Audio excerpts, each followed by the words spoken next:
Hey, sports fans, Coach Nick here, and welcome to the B-Ball Breakdown live show coming at you on a Thursday morning or afternoon, depending on where you are in the world. As always, I'm joined by Andrew Combo Salop to discuss the latest and greatest in the NBA. Lots to talk about. We did talk a lot about Dame last time, and we have a new trade that dropped on Sunday morning a few days ago with Jrue Holiday going to the Celtics.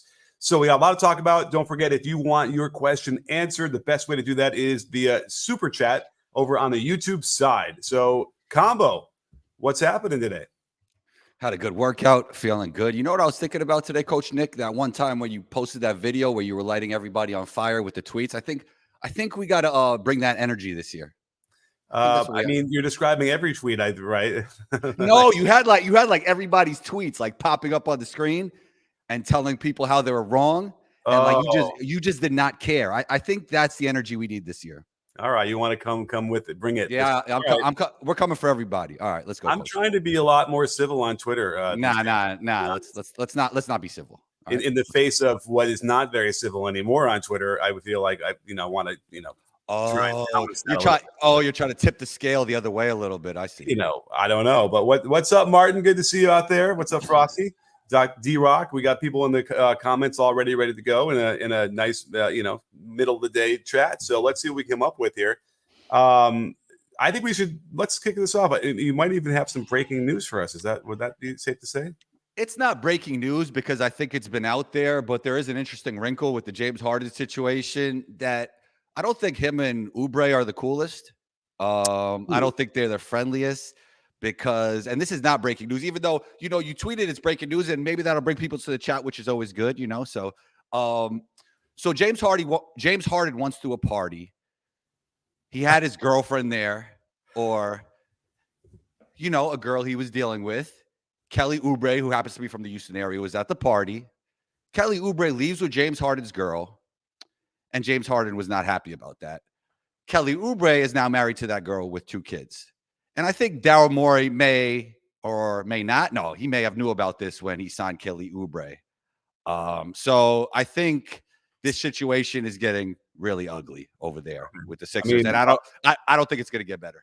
All right, all I can say is love works in mysterious ways, Combo, and that's good reporting, I guess. I mean, it seems like that might be a known thing. And listen, Kelly is I would imagine a pretty easy guy to get along with.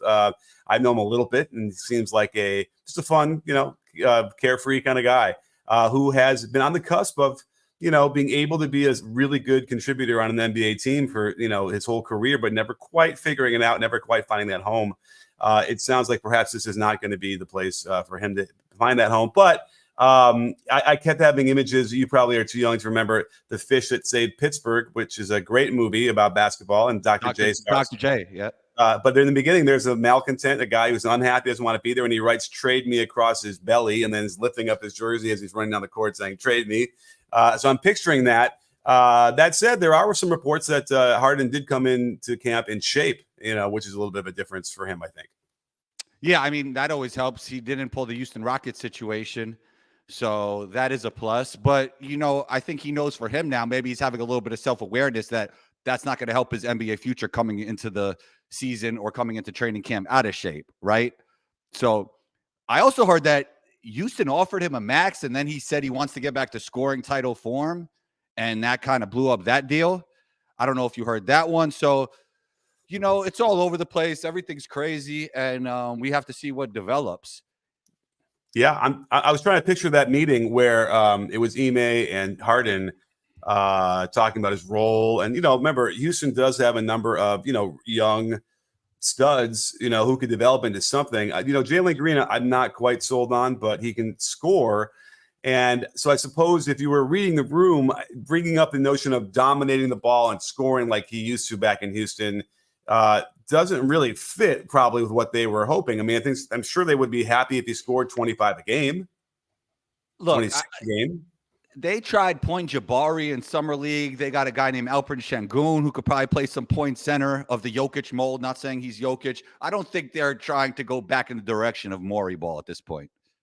Right. Yes. And Morey ball, it's interesting because what you're referring to, I think, is the the heliocentric Harden offense versus just threes and layups. But even still, yes, I think that they probably wanted him to be a guy they can take a lot of pressure off the young guys, but also be the distributor that he's always been good at too. So, I have a feeling there was probably some other things that went on in that conversation that made them, maybe not give him a max deal. And I don't think that's where they would be anyway. It doesn't seem like a good fit. So whether or not that story is true, it's a head scratcher that they would really want to bring Harden into that anyway. It doesn't seem like their timelines would match. So. They also got Fred VanVleet. Like, you want him to have the basketball somewhat. I mean, it just doesn't make sense to have James Harden leading the league in scoring for the Rockets right now. It's not going to help their development. It makes no sense at all. Yeah. So and it's funny. We've seen some interesting clips of some training camp coming out these days, and we're seeing like defensive slides. We're seeing running sprints across the court. Straight up and down. For anybody wondering, running in a straight line back and forth at a predetermined distance has nothing to do with the game of basketball. I thought totally agree. Figured that one out, even at that level, and certainly at that level where, if you want to get cardio or you want them to have accountability, then there are a host of other things you could be doing that are running with skill development at the same time, even at that level. So even team development. Like, you could get conditioning while running through your stuff. Hey, how about just like a trust fall? Like, I would take that over running those suicides or whatever. What do they call it? 17s. If we're lucky, we're not going to see any like 3-man weave going on out there. And if you haven't grasped like what the modern game tends to talk a lot about, threes and layups and space and all that stuff, but it really also is sort of moving away from a lot of those drills that we did for so long that were not game-like. They did not prepare your players for, to actually compete and actually produce. And the best way to learn about that would be my dear friend Brian McCormick had written, I think it's 4 volumes now of Fake Fundamentals. That's the name of the book series.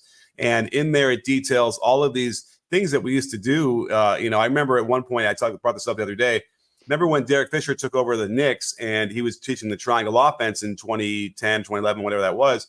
And he had them passing back and forth, chest passes and then bounce passes, and everyone was marveling at, look, he's getting this NBA team to do this. And then you realize, you look in these games, that nobody ever throws a chest pass, straight across like that with 2 hands. And unless you just want to throw it to the defense. Right.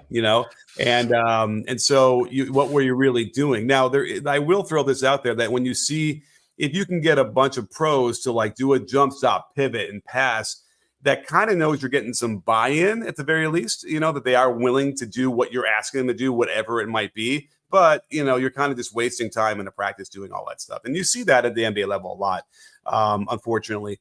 It'll take, I guess, somebody else with a little bit more of an out-of-box, mindset to finally get away from all of those things that are really just kind of wasting time and just sort of what we've been doing for 100 years before that. You need a certain amount of conditioning, but then there's a point of diminishing return when you're just continually running around the court with no basketball. And I loved your quote that you tweeted out about Rick Majerus, how he wanted to implement more skill development into the practice, because if you have better players, you have a better team. And I believe this since the beginning of time. Like, since I was playing in college, overseas, they actually do a better job of this, like implementing the conditioning with the team and skill development. Yeah, and this to fill that out a little bit, like there was a mindset for a long, long time where the coach would say, I don't have time to be working on individual skills with these guys. I got to do my offense, my defense, my press, all these different things. We got to work on that. But then if you ask them the question of, well, what good is all that offense if they can't shoot or they can't dribble or they don't know how to pass out of those situations? It's like, that's the development so important. And, every year that goes by, I implement more and more of that and less of the offensive stuff, because again, it doesn't necessarily matter if you have this amazing offense if they can't finish. It also goes for defense, diminishing returns, like you mentioned. You'll have coaches that spend, more than half of their practice on defense, screaming, yelling, making them do all these different things. And you know what? You still get breakdowns and the other team still scores 25, 30 times a game. So at some point, and then a lot of times those offenses suck. Those coaches have shitty offenses, excuse my language. And it's like maybe the diminishing returns is there, and you have to stop teaching so much defense because you have to realize they're going to score anyway. They're going to make that mistake, no matter if you spend an hour on it or if you spend 40 minutes on it. But on the other side, if you're working on your offense's development better, then you'll be a better team overall. The defensive thing is like, I agree with you that they're going to score, but like what the Heat do such a good job of when they focus on defense is be able to get those stops in certain moments. That's where the defense really matters, right? Like, can we lock in and get this stop at a certain moment? But definitely, I mean, we've said it before, like offense just matters more than defense. There's no way around it. Oh, and that's true too. But again, I think my point would be if you have purpose and if you know how to teach defense, you can get in there and do it and get it done without having to take half of your practice. I mean, I think that's the other issue. So I love to be, I'll have to figure out if I can ever get into a Heat practice and observe, because I would love to see how they do that. Now, that said, like if you watch the Warriors practice, they always get their,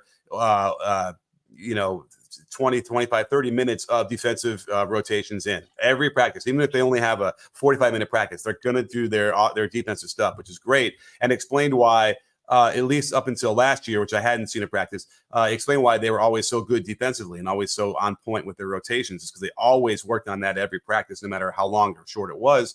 But it's not the case with a lot of other, NBA teams. So, and then, that just trickles down because coaches will want to emulate and they'll look and they'll listen to what the NBA coaches are doing. So it's interesting.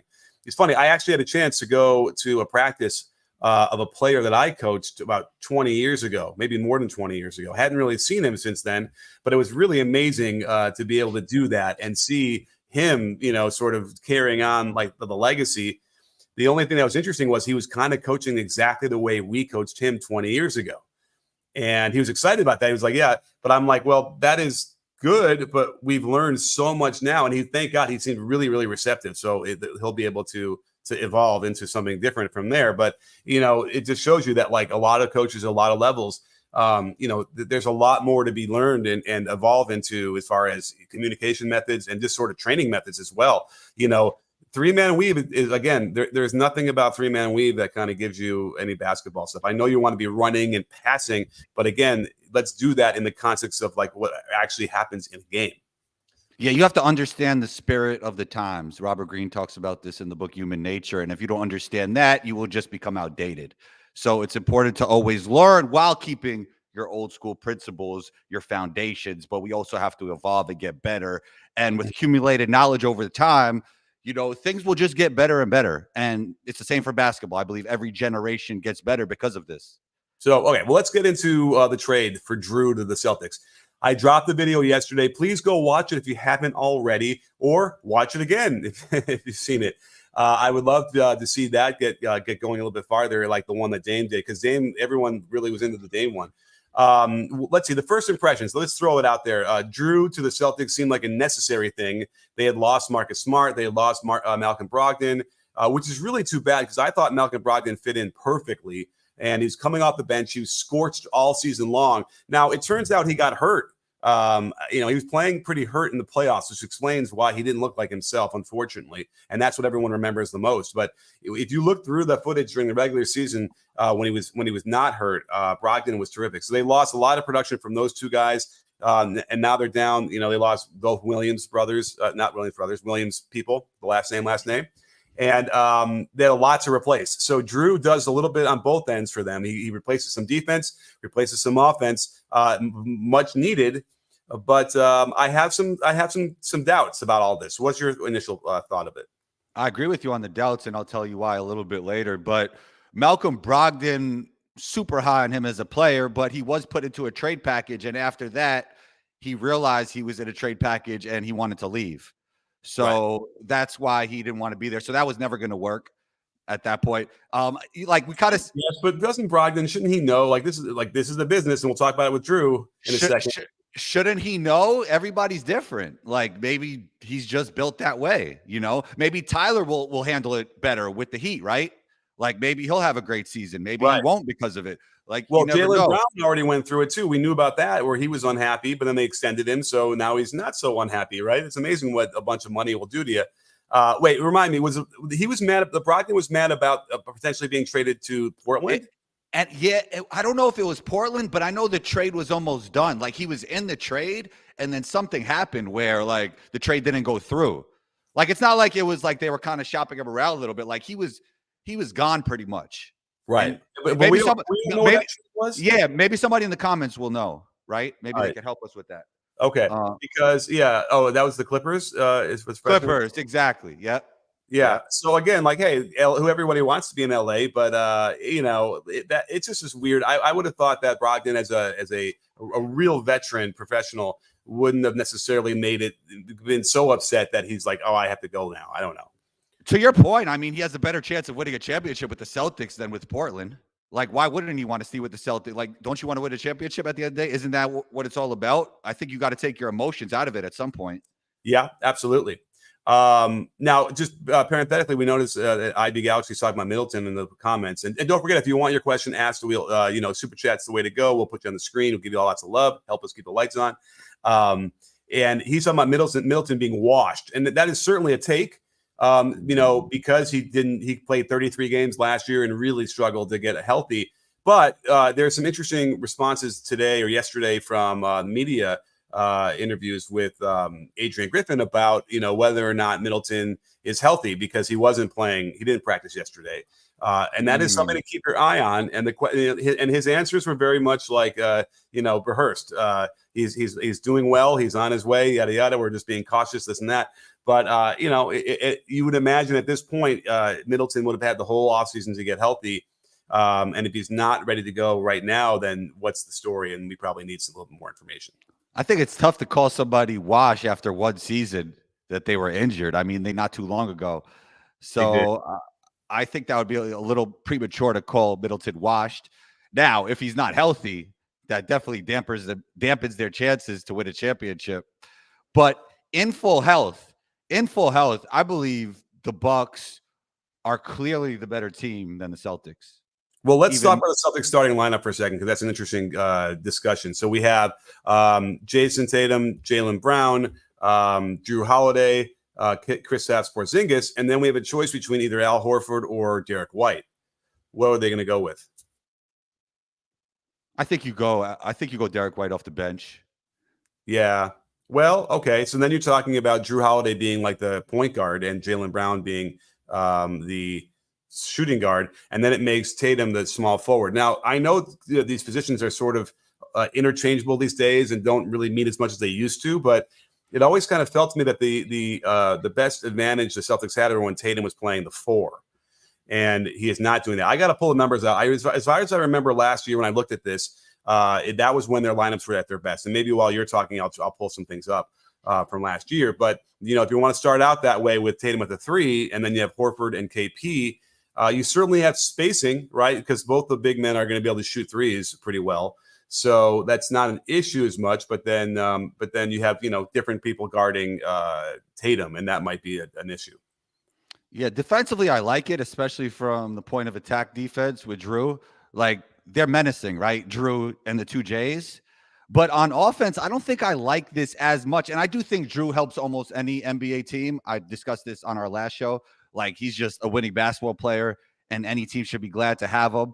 But I do think what the Celtics needed specifically was somebody who could really manage the game. And not saying Jrue can't do that. And in fairness, there isn't a lot of players who are pure point guards anymore. I don't think his biggest strength is game managing, and that's what the 2 J's really need.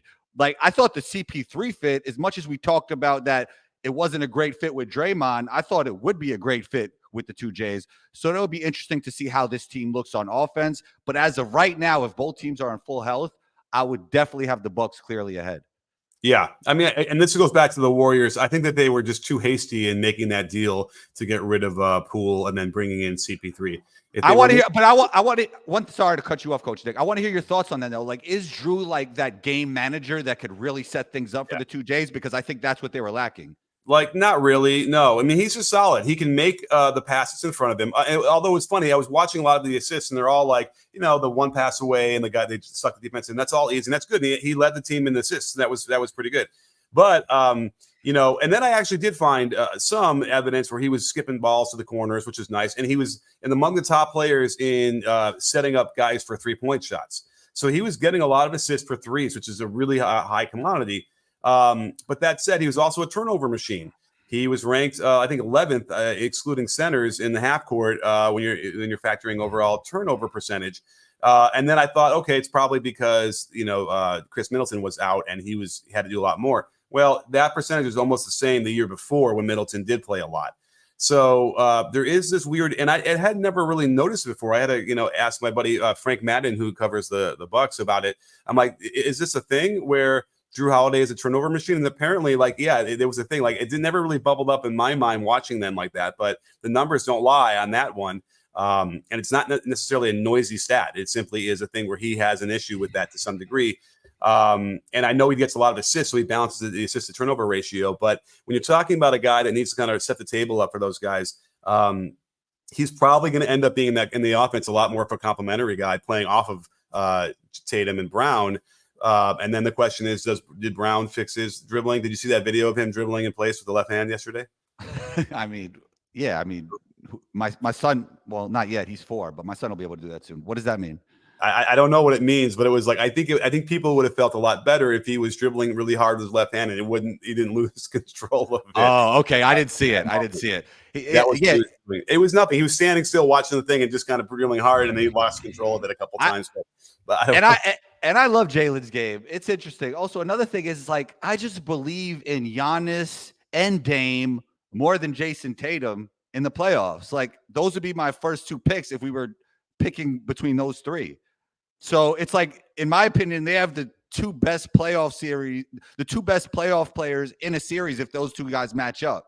Right. I mean, that's going to be devastating, I think, for the Celtics. And I don't really see a scenario where in full health, the Celtics would beat them. That's just how I look at it. The bigger reason then is, okay, let's just pretend that like Derek White's coming off the bench. And so all you have off the bench then would be, who else? You have basically like, I think I mentioned it for the Celtics. They're going to have like, Lamar Stevens and O'Shea Brissett are going to get some run. You already have Peyton Pritchard, who has, really struggled to kind of get a role going, even though I think both of you and I have liked what he's done and probably deserves a better chance to see what he can do there. Hauser also showed some things as well off the bench, but like, I don't know if that's going to be their answer. Svi Mikhailuk is also there. Like, there's been moments where he's looked good.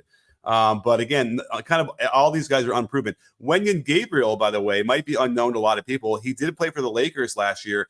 And, again, it's a little bit hard because certain players, not everybody, but certain players could tend to look better playing alongside guys like LeBron and Anthony Davis. So Wenyen might be that guy, but he also was making some plays that they might need, like as a third big man off the bench that could actually be important, and then play some defense without getting into foul trouble. And then Luke Cornett. But again, those are not names that are going to strike fear in anybody they're going to play against. So I don't know how you're going to be able to manage for a whole season into the playoffs with that short of a rotation of serious production from production players. It's confusing to me. So who do you have, like, between the Bucks and the Celtics, and are those your 2 favorites in the East? Well, and by the way, I do like the fact that they do have Jrue to guard Dame. That's helpful for them. True. And remember, New Orleans did, to play devil's advocate on my own opinion, Jrue did beat the Blazers with Anthony Davis. It was a few years back already, but he kind of did a good job on Dame.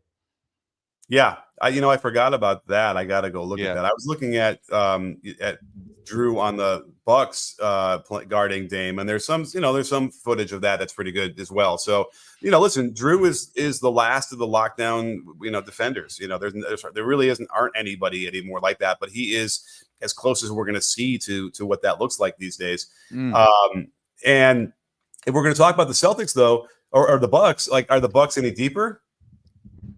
Yeah, that's a good question. Who has the better bench?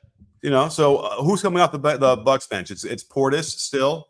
Well, let's talk about that for a second, because I'm not sure I've even pulled this apart just yet. Do they have both Lopez brothers now? Yes. Yeah. Well, wasn't he on the team last year too? Wasn't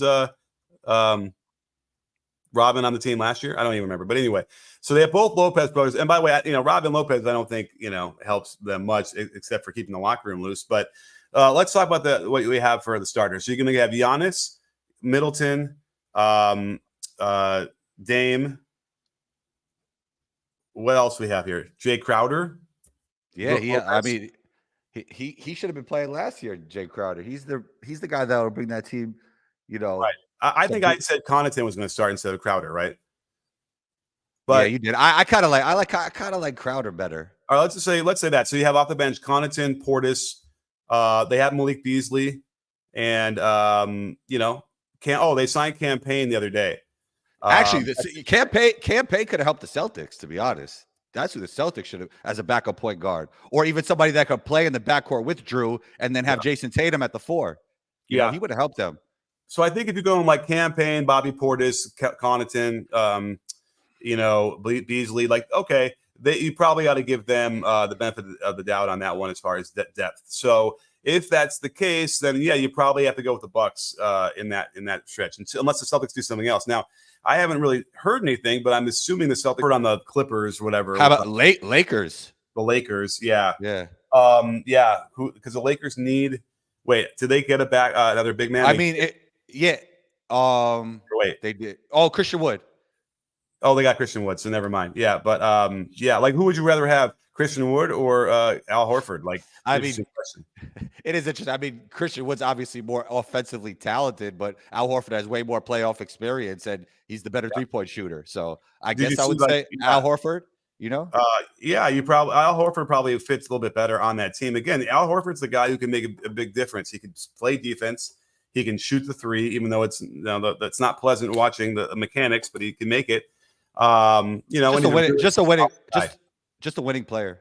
Exactly. Yeah. And unfortunately, and maybe Christian Wood can kind of figure that out. He hasn't, been able to fit in with his teams that he's been on, and it's really too bad because he is that talented. And we just saw, somebody making a connection between, oh my God, Jalen Green on the Rockets, like he was complaining about somebody last year not being a good veteran, and then I think they were putting the dots together, and he was talking about Chris Wood. So, but Chris Wood was on the Mavs last year. I guess he was talking about maybe the year before then when he was with. Okay. Yeah, but was he with the Rockets in the beginning, and then went to the Mavs in the middle of the year? I think he spent the whole year. Trying to make me have to like dig through my brain better. But I'll just check real quick while we're here. I did also want to check that lineup. If I know the fact, he played the whole season in Dallas. Okay. So, and by the way, the Nuggets. No one's talking about the Nuggets except for the Lakers. No media. I don't hear anything about the Nuggets. Oh yeah. I mean, I think they're the favorites again, even with the loss of Bruce Brown. Right. And Jokic not touching a basketball. Right. But Christian Brown, should be able to assume a bigger role. They did pick somebody up. Am I crazy? The Nuggets. I think the two keys for the Nuggets are, as you said, Christian Brown stepping up, and then I do think Jamal Murray has to have an All NBA type regular season and continue that into the offseason. And become an All-Star for the first time. Oh, hey, there you go. And Reggie Jackson could remind us all that he is especially coming off the bench on that team, he should really play well. So I'm looking forward to seeing how they come back with that glow. You know how sometimes they win the championship and they have that glow, and they come back, they win 68 games the next year and they dominate. Like that happens sometimes. So I'm interested to see if that's going to happen with them. And just certainly the style of play is just really fun to watch. And that's important. And hopefully that continues to incite more teams to do that. We just saw that Toronto, they're talking about, running Pirtle out of the high post and doing a lot of what sounds to me like how they play. Maybe they play Bam, all the get action and all the handoffs and stuff. That would be amazing. And we'll have to see. I mean, I'm trying to look in my mind's eye about Pirtle's ability to do that. And I don't know how good that is, but I'd be very excited to see. And I think you can teach it.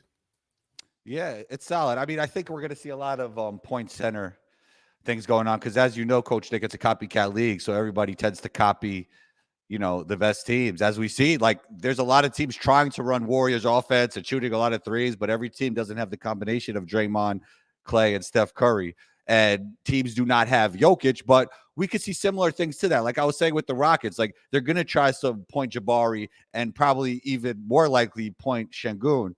So it's a copycat league, and we'll see more point center type stuff going on. Yeah, I would love it if we finally, the Rockets start to, try and win, and they're bringing Fred VanVleet in, so that indicates something. And they just signed somebody else, which tells me that they're trying to win. Actually, somebody in the comments tell us The they Rockets. just they just signed a winning player, like a guy you wouldn't sign if you weren't in tank mode. Good. It sounds familiar, but my mind is blank. I've been so busy with the other stuff. But yeah. And by the way, Michael is talking about the Nuggets won't get near 68 wins, bro. And that's also true because don't forget, let me see how many games they won last year. They won 53, but the last 10 games of the year, they completely tanked those to rest everybody. So they were on their way to winning, probably 60 games anyway. They would have probably done that. So, but again, there isn't a huge incentive. So yeah, forget that. They won't win the 68 games. But you do see those teams get the glow. And then, they just start dominating everybody when they are healthy playing. We have our first super chat from best friend of the breakdown, Braun. Thank you so much, Braun. We love to see it. Always great to see you out here. Not sure if you caught Cam on JJ's podcast, but he's obsessing over JJ's ability to go right when shooting. Who is the best at that in today's NBA? So that's a great thing. Cam Johnson was talking about going to the right, and it was bizarre to me that JJ Redick would have said he had never really thought of it that way when Cam was perfect when describing how you had to rotate in the air to get alignment when you're going to your right as a righty player. Did you want to make a comment on that? I just wanted to note that JJ is righty because that's important to note, right? If you're a lefty, this is opposite for you. Since I'm a lefty, I just wanted to point that out. Fair enough. So going to the right as a righty is always harder. Now, the thing with JJ Redick was great at it. Kyle Korver was really great at it, and those are really hard shots. And I would always share those clips on Twitter because I'm like, this is he's coming off a pin down full speed, left right, going up to his right, and then knocking down distant shots. The question is now who is really good at going in the right? I'm trying to picture who that is, but who plays like JJ now? KCP? Duncan Robinson? Yeah, I bet you Robinson's really good. I haven't seen the numbers, but he's good at that, I'm sure, and he understands that without question. But the idea that JJ had never really thought about it that way and needing to rotate more in the air, it was interesting to me because you'd imagine someone like that would have broken down and understood every micro piece of the shot. But there's always things to understand and learn. Meanwhile, he's teaching guys and training them now, so hopefully he'll catch up a little bit.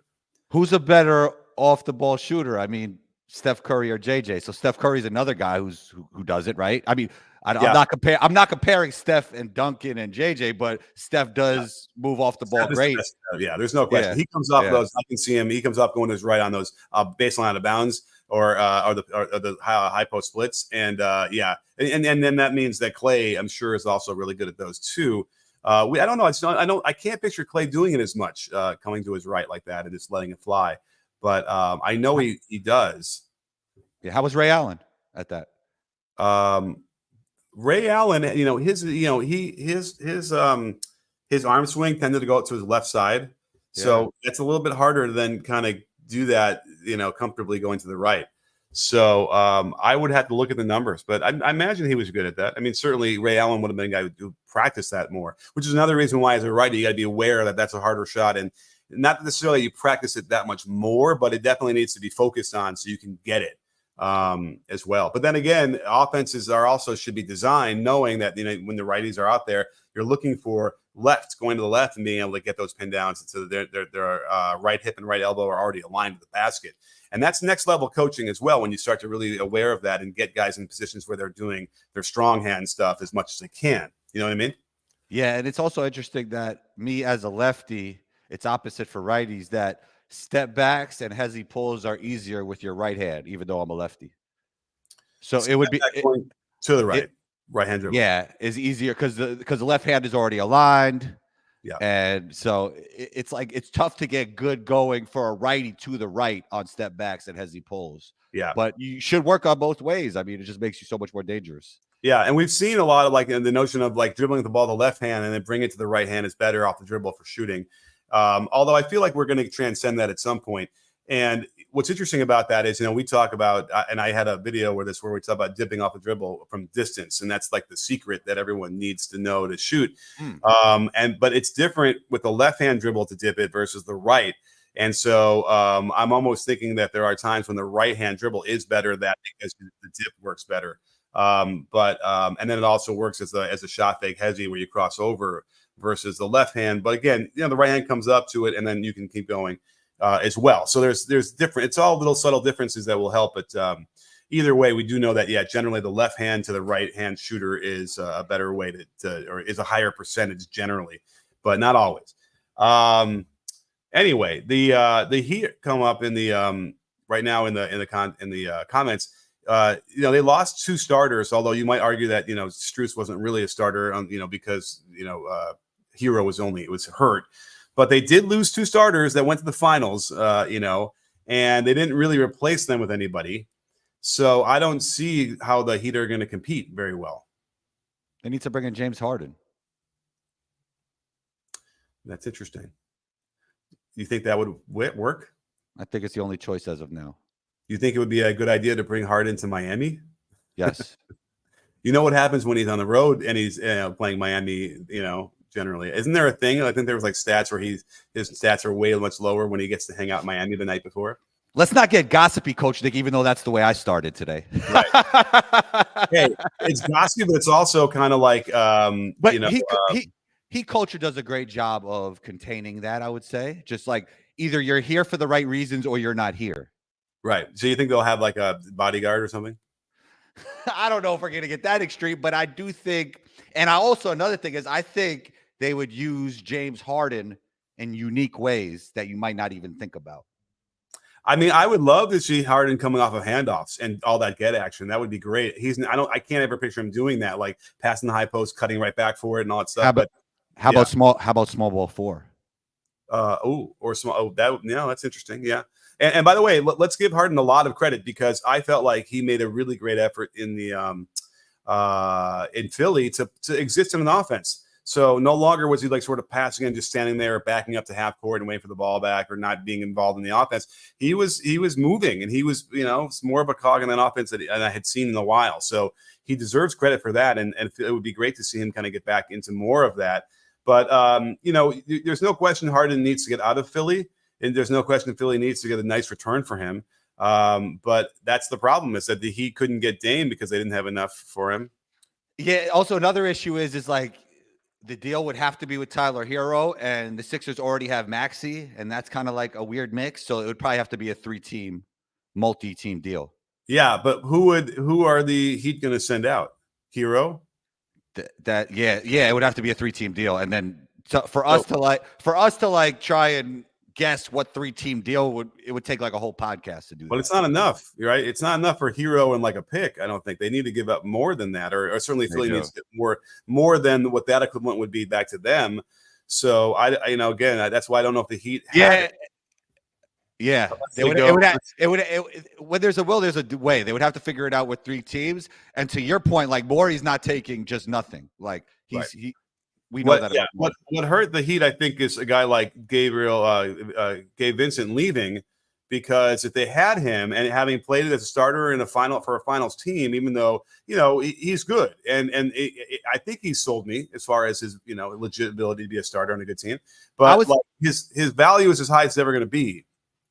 I was actually talking to my friend Mike about this in the gym yesterday. Shouts to my guy Mike. He was telling me that he thinks Gabe Vincent is really benefited from the situation that he was in, and he might not do as well with the Lakers. I disagree. Like, I think Gabe Vincent just has a winning mentality, but he believes that he had just had so much freedom in the playoffs, the kind of freedom that many players don't get because they had basically no bench, and he was going to get to do whatever he wants, and he's not going to have that same type of freedom with the Lakers. That is not a hot take, and it's up to Gabe Vincent to prove us all wrong, and I'd be delighted if that happens. So we'll see. Yeah.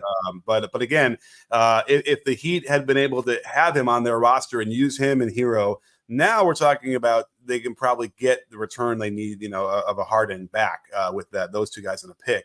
Otherwise, I mean, I don't know what else they're going to do because, they can't trade Bam. They can't trade Butler. Who else are we thinking about? Okay. Did it's funny, I forgot his name before. The twin who did so well, Caleb Martin. Did Caleb Martin do himself a good service and really raise his value? Like, probably not enough, because maybe he would have been the guy that the Heat were trying to push, and they weren't for a Dame, and they weren't taking it. Yeah, those type of players like Tyler Hero and Gabe Caleb Martin, they don't really fit like well with Scoot and Shaded Sharp and Anthony Simons. You know, it's also about team needs. Like Aiden was the perfect fit. Like they needed a big, right? They needed a younger big. So it really depends on who you're trading those players to. And as I said, like those type of players wouldn't fit well with the Sixers either. Like because they got Maxey, who I think is their future with Embiid. So it'll be interesting to see what happens moving forward. But I do like Harden in Miami. I really like that. And I think they need each other at this point. Yeah, I agree. I'm trying to remember now. Strus went to Cleveland. Yeah. So and no one's talked about Cleveland at all. You know, they were starting to get better and they're promising. And so I'll have to take a deeper dive to look at what they're going to have going forward. But it'll be an interesting season, I think. I think he's a good fit because they have like good bigs and good guards, but not enough balance of those in between wing type size players, you know? Yeah. And they have the rim protection they need. So it's like, do they need to have awesome 3-and-D guys in the wings? If they get beat, they have some ability to cover for that. But yeah, I don't know. It's a curious thing. I mean, let me remind myself last year what happened with them. So they won 51 games, but they got beat, pretty easily against the Knicks. The Knicks are another team, we need to figure out what's going on with them. So I think this is one of the more intriguing seasons we're heading into at this point, where it seems like we're getting away from a little bit of the tanking stuff or a lot of the tanking stuff, right? So some of these teams are trying to turn the corner and be competitive. We have a in-season tournament in the middle all of a sudden that should make it more interesting, I suppose. I mean, obviously that's the goal. So I think this will be one of those weird times. This is a strange offseason, where very little happened. All of a sudden now we've had two major moves right before the season starts, which is kind of a rare time to have that happen with Harden still on the books going somewhere perhaps. So I think, this will be strange, I think is a good way to describe it. Strange. That's interesting. Why do you feel that? I just think that there's just a lot of weird moving parts going on that are sort of unusual this going into this season. Plus times being what they are. We're in a very strange timeline. Our timeline, the alternative timeline that we're in right now is weird. We have another super chat. Thank you so much, D-Rock. Thank you. Hero and Robinson for Harden and Tucker. Who says no? That's a good one, D-Rock. Hero and Robinson for Harden and Tucker. So they bring back Harden. I think I like it, but I think Daryl Morey says no. Okay. I mean, isn't Tucker washed at this point? No, I don't think so. You don't think PJ Tucker is you think he's got some left in the tank? I think he's a Heat guy. Okay. Yeah. I mean, certainly, he found this probably his most success there. But, I mean, last year wasn't great for him. Robinson really helped himself with this past playoffs. Like he could help the Sixers. Yeah. Robinson could help the Sixers. Yeah, listen, Robinson, another guy. He's he's legit 6'10", can really shoot the ball. Can hold his own on defense, well enough that to balance it out. Improved on attacking closeouts and making the right decision. But they can't afford to lose him having lost Strus. Now but if they're going to replace him with Tucker, I don't know. Tucker is can only shoot from the corners pretty much still, and he hasn't even been letting that fly, which is a problem. Right. Oh, you know what? Tucker was better than I thought. He shot 39% from three last year. My memory how many shots a game was he taking? 2. Okay. 2 threes a game. And he's playing almost 26 minutes. So, he wasn't getting a lot there. I mean, he kind of got lost, I think, as an impact player that way. Now I'm just kind of curious. Per 36 the year before in Miami, he was averaging he took 3.5 threes per game per 36 in Miami in 21-22, and that went down almost a whole shot per 36 the next year. That offense in Philly didn't run the same way, didn't move the same way and find him open in that way. So that made him less effective. So, the question now is how Nick Nurse, adjusts that offense. It gets him to run it. And does Joel Embiid buy in? And will he help run that offense properly? And once they get rid of, I guess, Harden. Is Harden getting traded before the season starts? Yes. Okay. I don't know. It seems like it's, you're talking about a 3-team trade, perhaps, if it's like with Miami or whatever. And those are hard. Those are hard to get done. I also think this would be good because you're bringing in Hero to the Sixers, right? And Harden to Miami, and both those players probably aren't happy where they're at right now.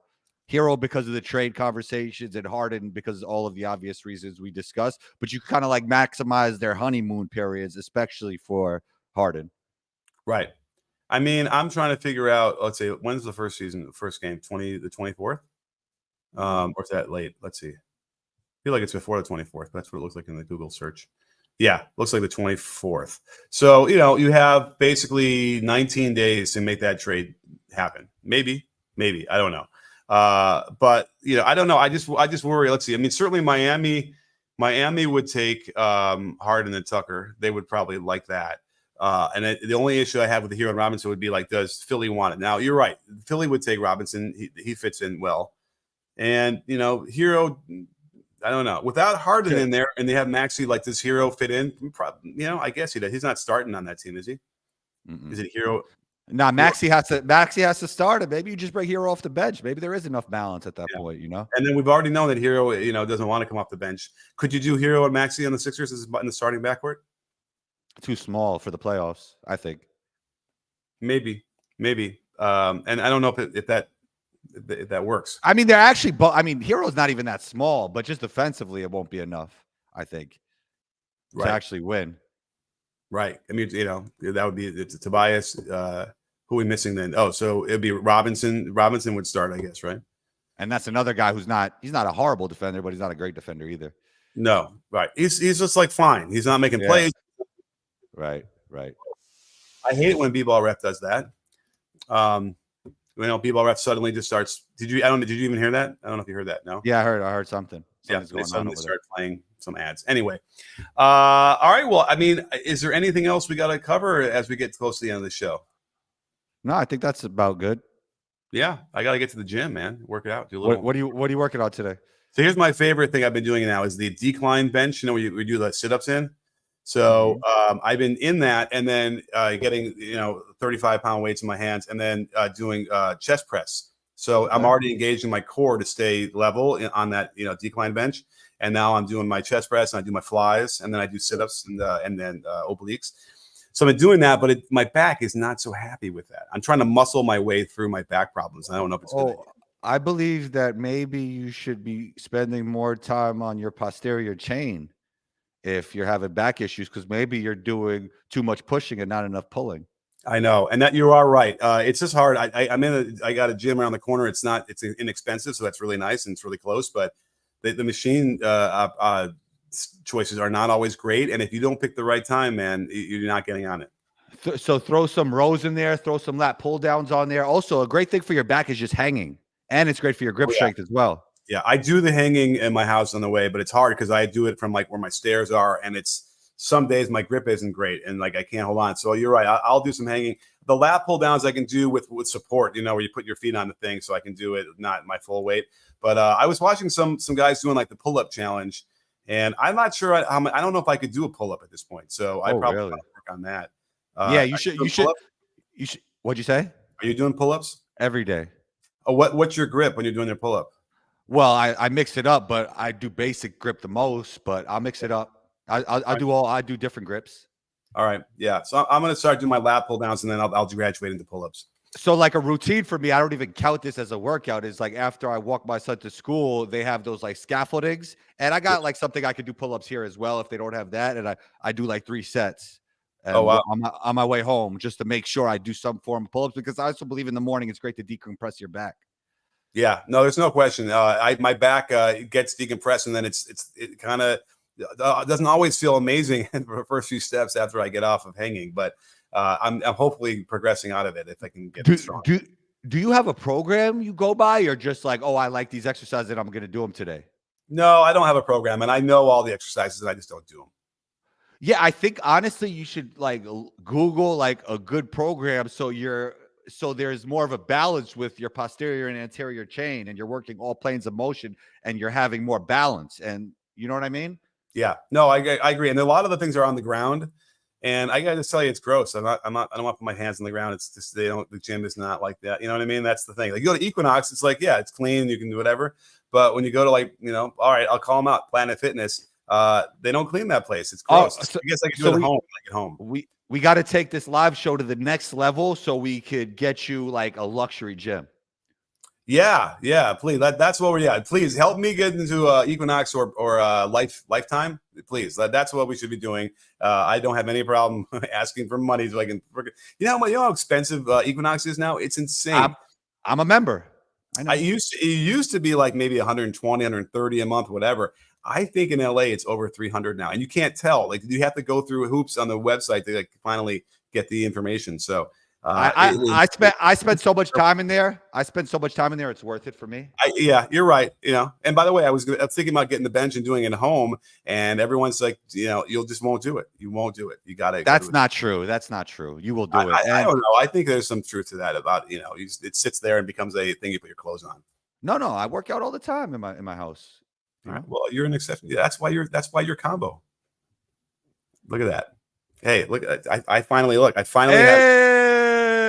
completely flat for 10 years, and now I'm getting my my muscle back. So I'm actually happy about that. I just wish the scale would indicate better that I am progressing after a few months. But I don't believe in scales. I think they're all off. They also say you should weigh in every day, and that's a good motivator. But man, when it doesn't go the right way, having like eaten like 1,200 calories in a day and really gone well, and then the scale doesn't show that the next day, it could kind of make you depressed. And so I think I hear you, and it kind of doesn't always work as what it's supposed to. Okay. But hey, listen, I've been eating very clean. I've been virtually no sugar, no dairy, no gluten, no caffeine for 6 weeks now, and it's been helpful.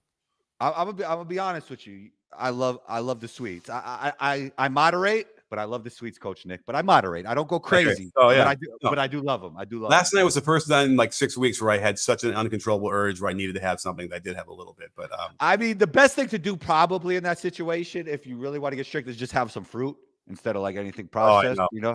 Oh, you know what? And by the way, we missed another super chat before we go. You're right. Fruit. I had a watermelon last night before that, and I forgot how good mountain watermelon was. Jeez Louise. All right, here we go. Alan Tran, thank you so much. The super chat, I really appreciate this. This will help me get to Equinox. Hey, Coach. All-star big struggle to stay in the league after the age of 32. What makes Horford special versus guys like Aldridge, Millsap, Blake Griffin? Great question. And he's right. Like, a lot of those guys kind of break down 32. And Middleton's about almost there. He's 31. And he's not like a big, but I just thought of that. But why is Horford special? Well, the issue is that we don't know what these guys are doing in private. I mean, I don't. Maybe you do. I don't know these guys personally, but that could be something to do with it. Like, often what shows in public is from what you do in private, and then also there's a degree of injury luck. Like, some people just get luckier. Yeah, well, Blake Griffin's pretty clear. He was very reckless early on with the way. First of all, his footwork was always wonky, and then he would just be leaping and jumping and crashing and landing and all sorts of things. So it was pretty clear that a guy like that would get injured playing that way as much as he did from his 1920s till his late 20s. So that's that. Blake Griffin's pretty easy. He doesn't match the other guys. Millsap and Aldridge are probably a little bit closer in terms of how they play to Horford. And Horford has gone much more to a perimeter game, that said, he is physical when he kind of wants to be, but who knows? That thing he does on the free throw when it misses and he goes like that, that yeah, thing? What is that? Maybe that's the secret. Maybe that's what keeps him healthy. I have no idea. It's as good as any other explanation we can have. Well, thanks Alan for the super chat, and thanks Bron. We appreciate you all. It means a lot. Absolutely. Because, and again, Horford, he has moved more to the perimeter and it's been less banging. He did have those moments guarding Giannis in the playoffs where he was physical and really made it a problem for him. But there's all those moments. But yeah, there could very well just be a Horford is a special guy. He's a son of an NBA player, has the genes, and this keeps going on. Now, how old is Horford? He's always younger than we think he is, right? Is he the best player from the Dominican Republic ever? Sure. Who else is from the Dominican Republic? Francisco Garcia, his father, Tito. Yeah. I'm probably missing somebody. But Horford is 36, is going to be 37 this year. I always think he's like 39 or 40, but yeah, so he's a little slightly younger, but he's pretty much finally catching up to the age we all thought he was the last 5 years. But that's that's a big part of it is certainly him being able to stay on the perimeter and spacing and not getting banged around. He doesn't like fall on the ground a lot, that kind of thing. He doesn't take a lot of charges necessarily. Those are all the things that kind of slowly debilitate you. Someone was lauding what Larry Bird had said about how hard he worked. And that's true, but don't forget, Larry Bird was broken down by 32 tops, just like those guys were completely. I don't know. I mean, when I was talking to Bob Ryan on my podcast about like what Larry was doing on the offseason, it didn't sound too intense from what I gathered. I don't know. Oh, well, yeah, but he'd be like shoveling and doing all sorts of that yard. Yeah, that's true. That's true. And also, if you read his book, he was taking like 500 free throws in the morning, which is pretty crazy. Yeah. I have a feeling. So I don't know. Ryan's going to make it seem like he didn't work out hard on the basketball. No. So I asked him, like, what did the off seasons look like to Bob Ryan? He wasn't like, he was just basically saying, like, there wasn't that much information about basketball stuff. It's more like, yeah, he was hanging out drinking beers, So right. I don't, everybody has their own thing, but I do know, like, you see Larry running around. And then I do know also, I think he injured his strong hand when he was younger, and then he worked a lot on his opposite hand. And then I also do remember he was taking 500 free throws in the morning. But it didn't, from what I was gathering from Bob, and he didn't say he wasn't working out, it's like, it didn't seem too crazy. It didn't seem like Larry was going out there for 3 hours a day, like, through cones and drills. And, doing diving drills. All right. Well, either way, we know that he broke down, and a lot of it had to do with the way he played, which was, completely all out, and he would ignore every minor injury and whatever. Listen, I love Larry Bird, love watching him play, but his influence on me is the reason why I have a hip replacement and have another one that's probably going to get replaced. And, this finger will never straighten, and like all sorts of stuff that I never really took care of because I felt like, well, Larry Bird doesn't, I'm not. If I can walk, then I can play. And, I think we've learned a little bit since then about how to take care of your body better. So, Larry Bird, top 5 all time. No question. Yeah. Someone just had to ask me, my son actually asked me who that top 5 was. And so, I threw Magic and Larry in there. I was like, at this point, I'm like, all right, let's put them in there, put Michael and LeBron, and then you can have Kareem, whoever you want in the 5th. I would have that, but Wilt instead of Magic. That's just me.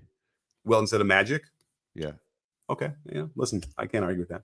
But what I can't argue with, I think it's time to wrap the show up. What do you say? Yeah, let's wrap it up. All right. Well, great stuff. Thanks, everybody out there, for being part of the show. It was great questions, great everything. We'll be back again next week, so just keep your notifications on. Please watch that video from yesterday on the Jrue Holiday trade. It's got some really cool stuff. I do that wipe edit where Giannis throws the ball to a teammate and then Jrue catches it. I love those. Everyone seems to love those. So it's got the original music in there. So please watch it if you haven't seen it. And don't forget, sports fans. At B-Ball Breakdown, we're not a channel. We're a conversation. You in? Are you in, Combo?